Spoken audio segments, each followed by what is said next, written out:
Good afternoon, good afternoon, good afternoon. It's 1 week to the exhibition, and yep, it's looking good. All the work is at the framers now, getting framed. So I'll collect that on Monday, and then somewhere along those days I'll make my way to Zimbabwe. Hello, Kai Johnson. Good to see you here watching. Yeah. So it's been an interesting week, as this year has been officially declared Year of the Goat. And sometimes it's embarrassing. It's embarrassing. Really embarrassing. And yes, we can talk about barter trade, whatnot. But for a whole government to announce that we can now pay our school fees in goats, guys, come on. But yeah, that's where we are, guys. That is where we are, and stuff like this shouldn't surprise us. It will probably embarrass us, but it mustn't surprise us because we're here. And we've taken 37 years to get here. Happy Independence Day for those who are independent. But yeah, worth celebrating, I don't know, not anymore. We used to celebrate independence going to Sakuba Stadium, and we used to watch the army displays and the acrobatics, and it was such a festive occasion. But now, I'd love to take my kids, but it's become such a political gimmick that if you go to celebrate our independence, it seems like you're supporting the ruling party. So, no, we're not going to celebrate independence. Yeah, we can celebrate other things, but until we are totally, properly free, no, we won't be doing that. So yeah, so we've got goats everywhere on my timeline, on Twitter, on Facebook, on WhatsApp. So many funny goat jokes, and which is typical Zimbas. And I guess that's our coping mechanism, to crack jokes, pass jokes. I have a conspiracy theory that there's like a team of CIOs, CIDs, or whatever you want to call them, whose only job is to come up with these really wacky WhatsApp jokes and Facebook jokes and post them to keep us entertained and to keep us happy and smiling and laughing. So as a coping mechanism, we actually get passed by what we're really supposed to be doing and what we're really supposed to be concerned about. But you know what? I enjoy those jokes, and it definitely does lighten my mood and it's an escape. And yeah, if there is a team doing that, then kudos to them, and they must keep on doing it. We enjoy those jokes. Yeah, so that's the goat story. And by the way, you can come through to the exhibition and bring your goats. I'll accept goats as payment. Yeah, I accept goats as payment. I'll take goats. I'll accept goats. What I do with those goats, I don't know, but I'll accept goats. Yeah, so the exhibition is on from the 27th of April until the 5th of May at Motor Republic, 6:30 opening day. So we've got exactly 7 days to go and a few hours, and you are invited. Yes, you're invited. So come through to the exhibition. It'll be good, it'll be cool. Interact with artists, meet artists, enjoy the art. So what am I going to talk about today? I'm going to talk about creative review and just the review in general. Today I don't have any work that I'm doing because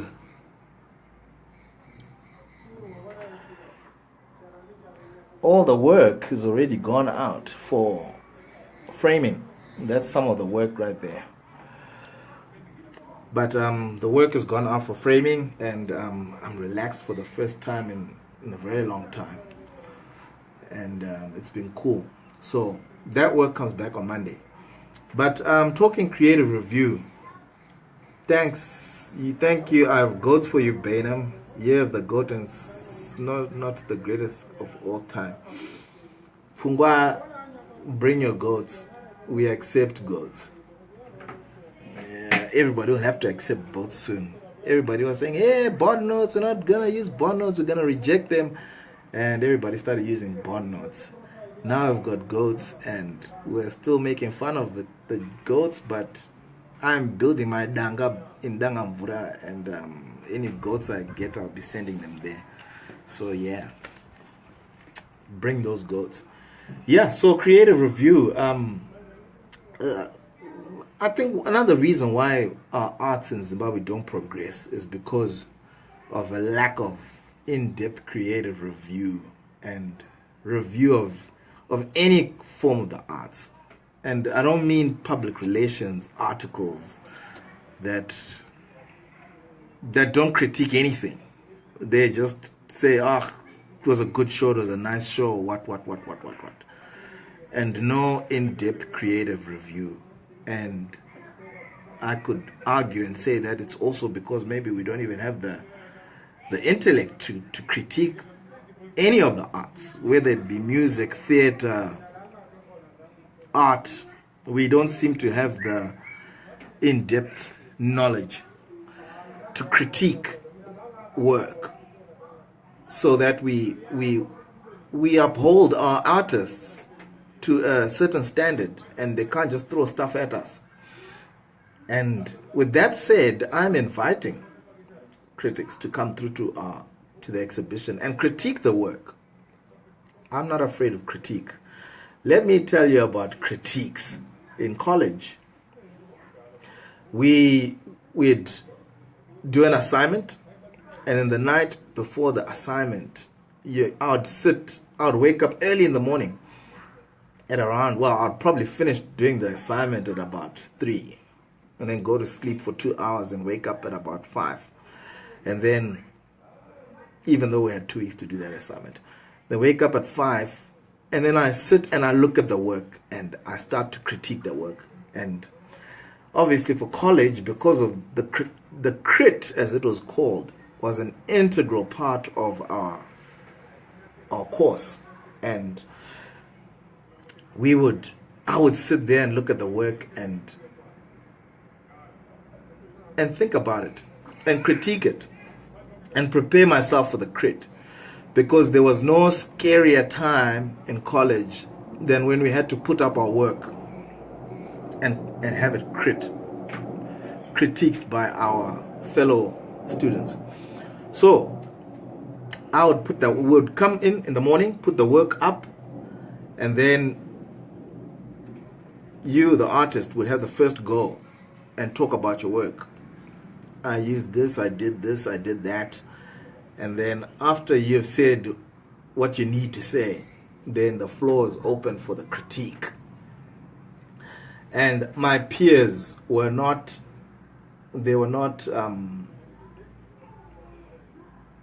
soft when it came to the crit. And some settled scores at the crit. Yeah, some settled scores at the crit. So you do something and say, okay, we'll see you tomorrow at the crit. So yeah, the people tear apart your work, and it helped us to develop a thick skin. I can walk into any meeting and present work without fear, because I got rid of fear during the crit. And there's hardly anything you can throw at me. You can say, this is whack, and that doesn't mean anything to me, because that's not a crit. It's not. You're not telling me why it's whack, which was the good thing about college, is that you are not allowed to just say, this is ugly and I don't like it. It could not just come down to a preference. You had to back up what you're saying with intellect of why it doesn't work, why You can't just say, I don't like the red. Why don't you like the red? You have to go out and say. So with that background, I feel too often with the arts, if you criticized anyone, any work, people say, oh, you don't like such and such, or but he's successful, he's selling lots of records. Yeah, I mean, especially with music now, you've got bubblegum music, you've got music that's being sold as music, but it's actually not really good music. It's not good lyricism, it's not good production, it's repetitive, but it sells. It gets 1 million hits on YouTube. Somebody's enjoying it, but we still need that group of people who credit for what it is and for what it is not. And why this is also good is it's also a document. It's a historic document of a period in our society, in our lives in Zimbabwe. A snapshot of a critical snapshot of where we are in the arts. And this helps artists to grow as well. If we reviewed our artists and critic them properly, they would improve. And they wouldn't just come and dish out work that's really substandard. So last year we had Dominic Baynham, an artist I admire totally, skilled at his craft. He presented a sculpture that became a hashtag, and I have to say, I saw it in two ways. The first was Dominic was commissioned to do a piece of work, and he just did it against his will probably, but it's a commission, it's getting paid. Politics of art. What are you going to do when you're asked to, with lots of money, offered lots of money to work on a piece, on a commission for something you don't really believe in? What are you going to do as an artist? Those are the politics of art that artists have to face. But Dominic Baynham, yeah, so the one side was he was commissioned to do it and he was paid to do it, so he's going to do it and he'll say whatever he needs to say for the PR of that piece that he's done. And as much as I respect Dominic, I felt that wasn't some of his best work. I'll use the word atrocious. I'm not shy to use it. And then there's the other side of it where I think it was brilliant. Brilliant in the sense that if that was a statement that Dominic was making, I would give him so many props. I would think that was very intelligent, very cool, clever. What artists should really be able to do. But I think that's more of a wish than reality. I doubt he's that type of artist. But again, we should be able and should be free to discuss each other's work and not feel that we always have to say that's good, well done, when it's not. And yeah, I mean, I would love to actually sit down with Dominic and have his artistic rationale to the work that he did, because I didn't buy the press, the PR stuff that he defended. Even the fact that he had to come out and start defending the work was a big bang in my head. But yeah, so I created that work. I wrote an article on my blog and on LinkedIn as well. One was satire, one was basically an interview with a lot of other artists and their comments and my thoughts on that work. And I think we need more of that kind of review, critical review of work that we're doing. Our peers need to critique us. If our peers don't, I mean, that's how we get better, by critique. And I'll be looking forward to any critique that will come my way, and I will accept it and I will take it in and correct where I've gone wrong, and keep working at it until we come up with good products in Zimbabwe. So yeah, well, let us not be afraid to critique each other. I see it on Facebook. Someone posts about work and a song, and say, "Oh no, that song's not nice," and then all of a sudden it's you don't like this person, and yet it's got nothing to do with the person. It's just a critique of the art and its effect and presentation. So yeah.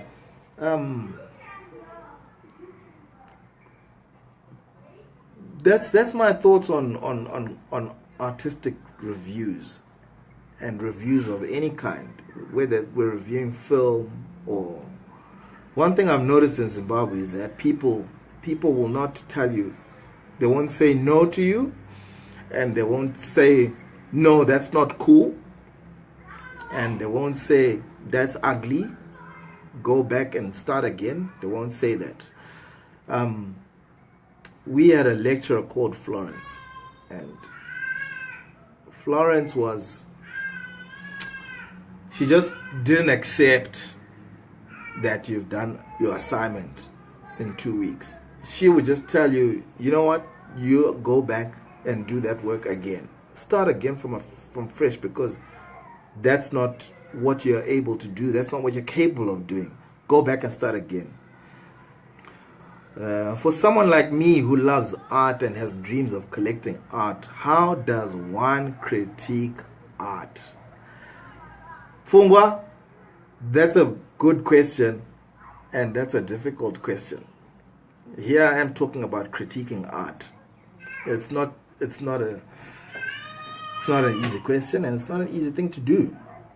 Because sometimes, like you're saying, yeah, it does come down to, it depends on the level, really. Like you're saying, mostly people will come and say they don't like it or they like it. And some art has that effect where it's just the impact.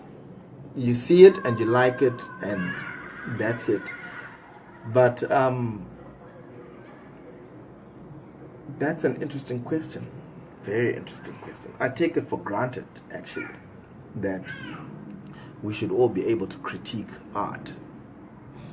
But I have to admit, it's not an easy thing to do in terms of proper critical review. So, yeah, Pumba, let me think about that a bit more so I can see if I can come up with a good response to how does one critique art. Because I have assumed that the people I expect to critique art are people with an art background and who have in-depth knowledge of art. Which is why it's not everybody who writes a review on any subject, or for your review to be of any, how can I put it, to be of any substance. Mostly people will look at your track record. Oh, so you're critiquing art. What have you done? How many songs have you written? So it's an interesting question. Aren't critics just failed artists?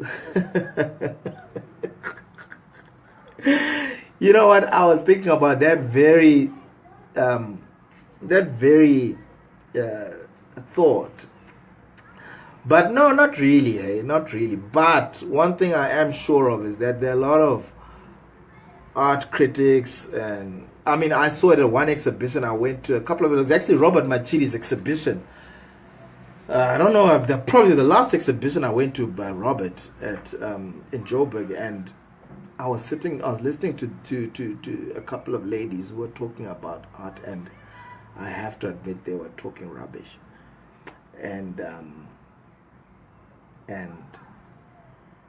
But it doesn't matter if you're paying for the art and you've got lots of money. People will sit and nod their head and listen to you and say yes, yeah, and it ends there. But there is that I find that a lot, where people are very pretentious at exhibitions, acting like they know about art and they're able to critique art or appreciate art. And yet sometimes it just comes down to just an appreciation. There's that part as well, the appreciation part, where you just go and you like something, you look at a piece and it appeals to you, it's aesthetically good, and you like it, and it's fine that way as well. It's also fine. But I was also looking at the aspect where the critical review by people who know what they're talking about to critique art. And I know there are lots and lots of people. There are lots and lots of people who are able to do that in Zimbabwe. Isn't art just subjective? Thus meaning it's up to each person to view it and take it for themselves, and we will all interpret even the same picture art differently. That's very true. Which is why I say that the critical review has to be based on knowledge and not just preference. So there are many ways, there are many aspects of critiquing work. You can critique it based on the technical aspect of it, and which is a good thing about exhibitions. I'm going to be at the opening, so you can ask me questions about my work, and I can answer those questions and tell you where I was coming from. And each artist has always got a motive and an inspiration and a position they're coming from. And then I'm not going to be there. Your art is not ever going to be where you are all the time. So again, it'll be subjective in that someone will interpret it in the way that they want to interpret it, and which is a good thing. And which is the beauty of art, that it can be interpreted in so many ways. So the aspect of viewing art and appreciating art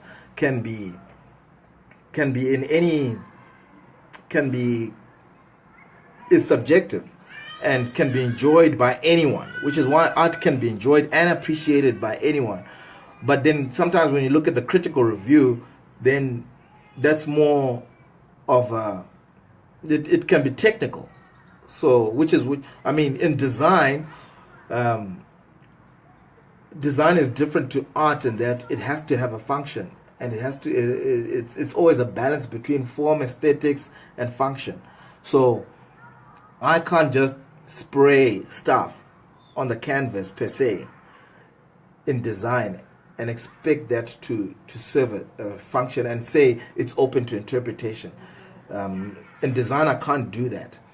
Well, I can do it to a certain extent, but the greater part of what I'm doing has to communicate and has to call people to a certain action. Whereas art can be appreciated and you can just like it and not like it. And sometimes you don't even have to say why you don't like it. You could just don't like it. But in regards to critical review, I won't be able to just say to a piece of artwork, I don't like it. I have to come up with a sound rationale so that it's not just my preference. I'll use Japre as an example. I don't like the guy's music as a preference, and I'm not so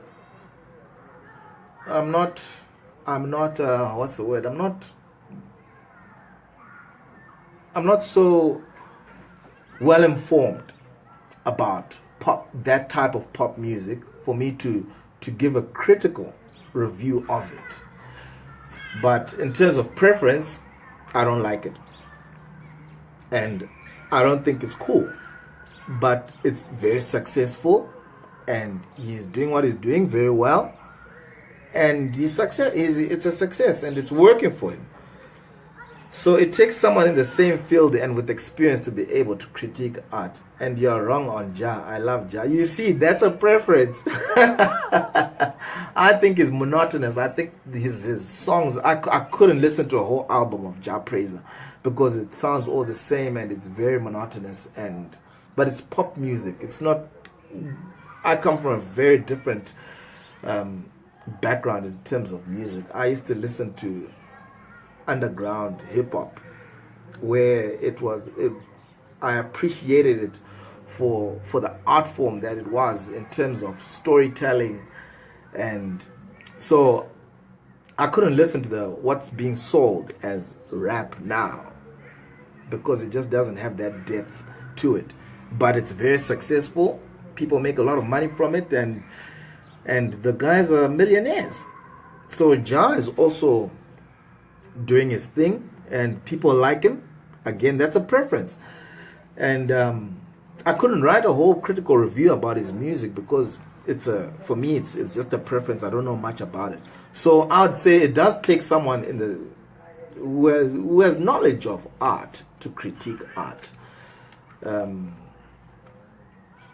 Yeah, I kind of took it for granted that we can all just walk in and critique art, but it would need a certain amount of training, and it's not just training as in going to college, but training your eye and training on aspects of what to look for in an art piece. Like there are basic things like composition, which is why composition of how the artwork is set up, and there are rules. There are actually technical rules in how, let's say, an image is set up.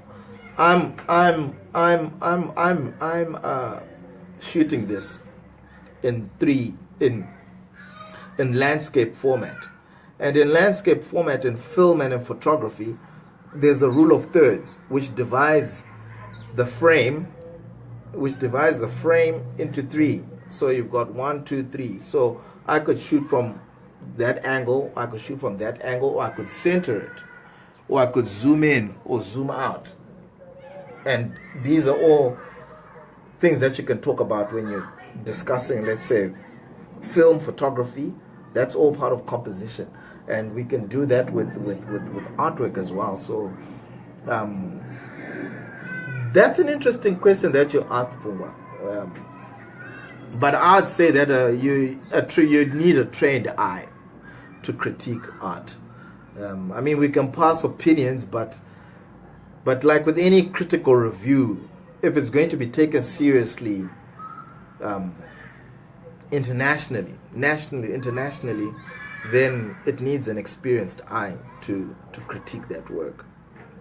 But with that said, I'm quite happy for anyone to throw what he feels about my work, because like Joe said, that it's open to interpretation. If you can interpret the interpretation again is almost it's not. I want to train my eye. Okay, Punga, you want to train your eye? Yeah. Visit galleries. Go to galleries and look at art and appreciate art. The more you look at art, the better you become at appreciating it, which is why as well, especially in Zimbabwe, that people don't generally walk into an art gallery because of certain stigmas that are associated with art galleries, that it's only for people who've got lots of money who buy art.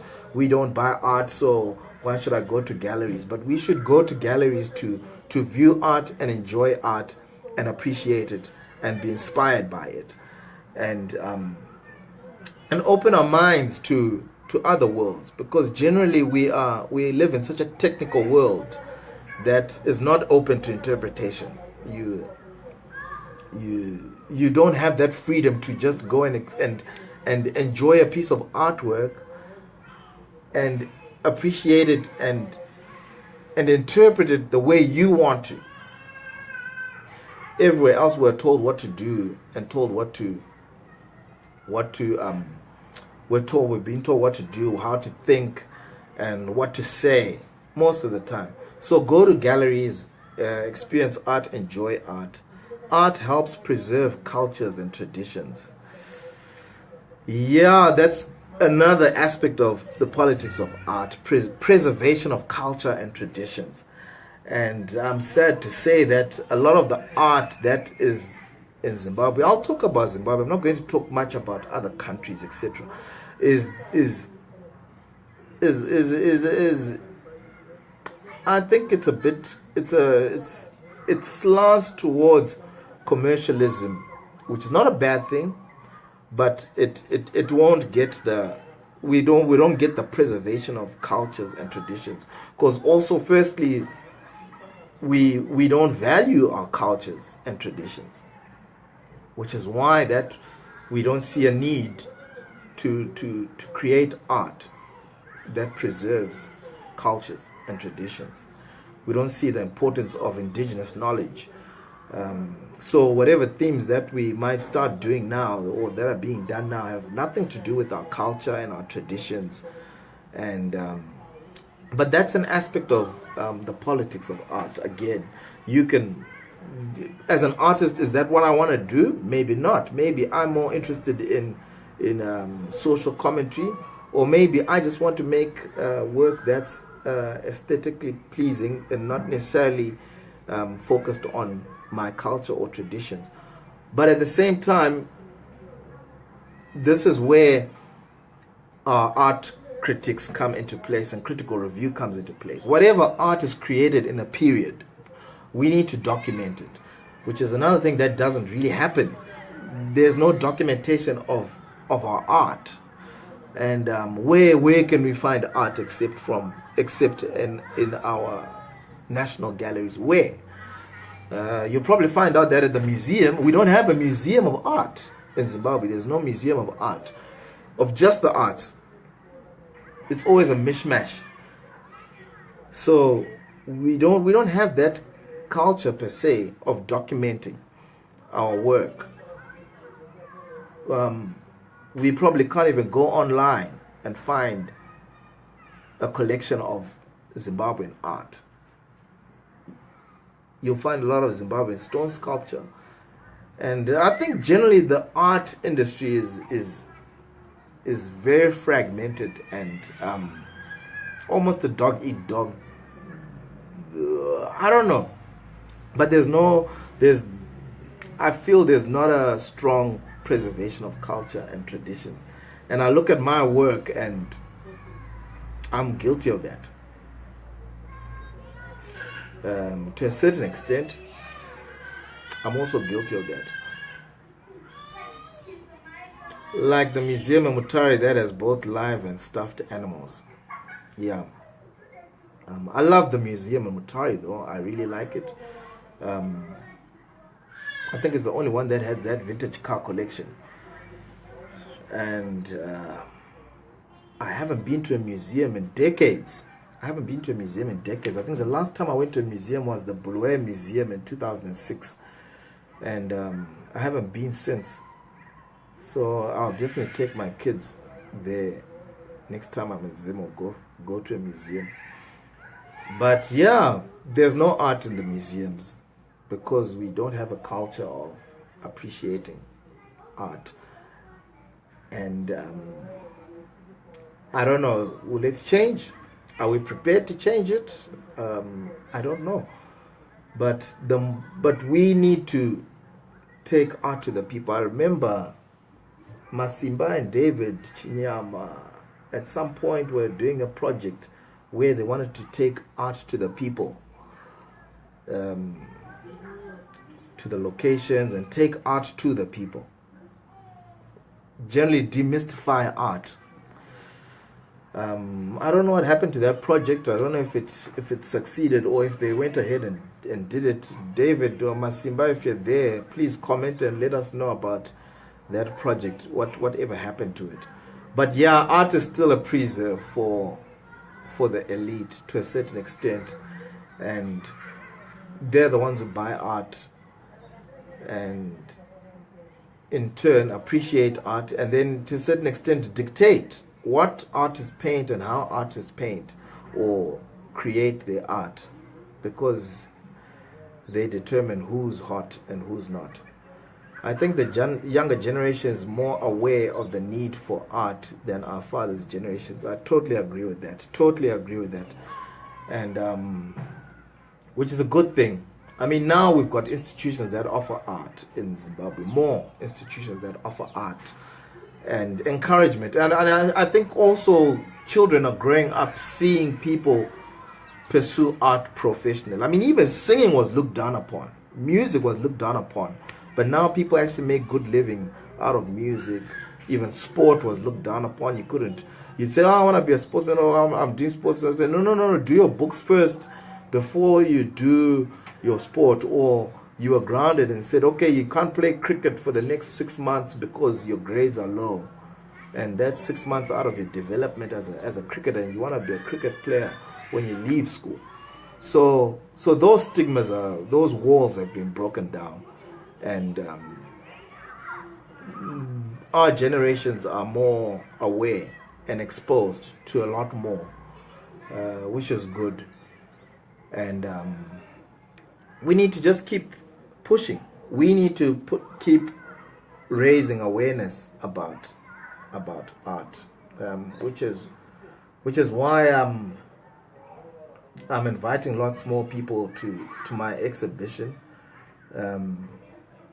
because I want more people to come and just enjoy art and feel that we can all enjoy art and be uplifted by its effect, while raising awareness of various issues that affect us.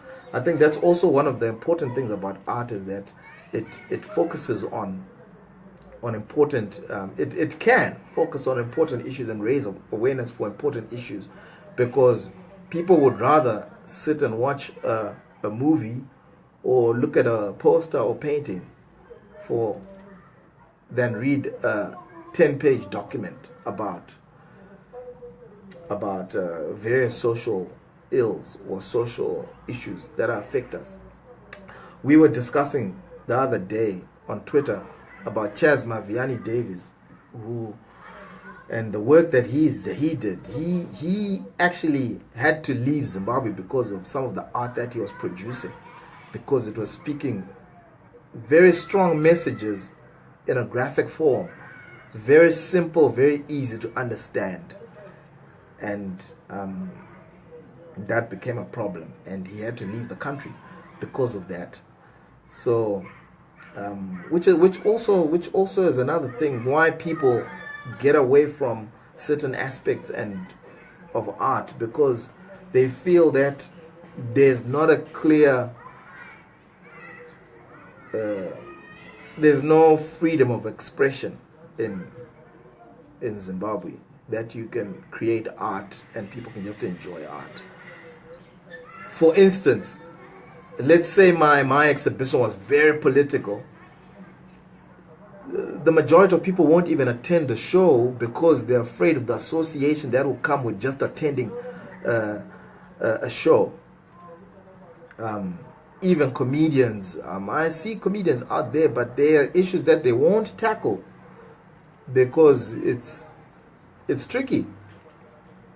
There's no freedom of expression. So within these bounds of a lack of freedom of expression, a lack of freedom of speech, I commend Zimbabwean artists for pushing the boundaries inside what they can operate in. I think it's also made people creative to a certain extent, that they can create art and send certain messages in a fairly repressive environment. But yeah, that's about it that I have to say for today. And the next time I'll be live is next week, when I will be at Motor Republic and we're ready to start the show. So thanks for tuning in, and those who will be catching up later, I hope to see you at that opening. And for the week after, I hope you can come through and check out some of the art and enjoy the art, and let's talk about art. I'll be happy to be there to answer any questions. I'm happy that I listened to today over lunchtime. I took a walk and was thinking about how my work, which as you know is corporate business people, strategy, and far from what is considered art, how I am needing critical thinking for the task at hand. And this is, in a way, to a gallery or engage with artists or do creative things. I'm glad listening. Thanks for the podcast education. Thanks for tuning in, guys. Yes, Pungwa, we can always link up. You're around. We can always link up and we can talk more, and we can go together to exhibitions, and we can discuss work. That's also how we get better, by discussing with other artists. What do you think about this? What do you think about that? And you get a better understanding of the art. So yeah, guys, boring broadcast today, no work, but I can tell you I'm chuffed today to not be working, because it's been a long journey, an interesting journey, and I'm looking forward to my first solo exhibition at Motor Republic. So see you then, and catch you later. Cheers.